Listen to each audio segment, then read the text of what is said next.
రాజీవ్ యువ వికాసానికి పెద్ద ఎత్తున స్పందన వస్తోంది. తెలంగాణ వ్యాప్తంగా 7 రోజుల్లోనే 13,45,000 మంది దరఖాస్తు చేసుకున్నారు. ఎస్సీ, ఎస్టీ, బీసీ, మైనారిటీ వర్గాల యువత స్వయం ఉపాధి కోసం 3 లక్షల వరకు సబ్సిడీతో ప్రభుత్వం ఆర్థిక సాయం అందించేందుకు రాజీవ్ యువ వికాసం పథకాన్ని తెచ్చింది. దీనికోసం ఆన్లైన్లో దరఖాస్తులను స్వీకరిస్తోంది. మార్చి 26న 1,75,000 మంది దరఖాస్తు చేసుకుంటే అందులో 72,000 దరఖాస్తులను సంబంధిత అధికారులు ఆమోదించారు. మార్చి 27న 2,10,000 దరఖాస్తులు వచ్చాయి. మార్చి 28న 1,90,000, మార్చి 29న 2,15,000, మార్చి 30న 1,65,000 దరఖాస్తులు వచ్చాయి. ఇక మార్చి 31న 2,20,000 దరఖాస్తులు వచ్చాయని ప్రభుత్వం తెలిపింది.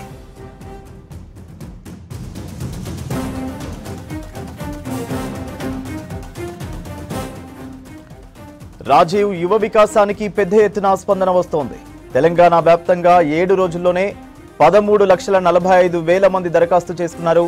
ఎస్సీ, ఎస్టీ, బీసీ, మైనారిటీ వర్గాల యువత స్వయం ఉపాధి కోసం 3 లక్షల వరకు సబ్సిడీతో ప్రభుత్వం ఆర్థిక సాయం అందించేందుకు రాజీవ్ యువ వికాసం పథకాన్ని తెచ్చింది. దీనికోసం ఆన్లైన్లో దరఖాస్తులను స్వీకరిస్తోంది. మార్చి 26న 1,75,000 మంది దరఖాస్తు చేసుకుంటే అందులో 72,000 దరఖాస్తులను సంబంధిత అధికారులు ఆమోదించారు.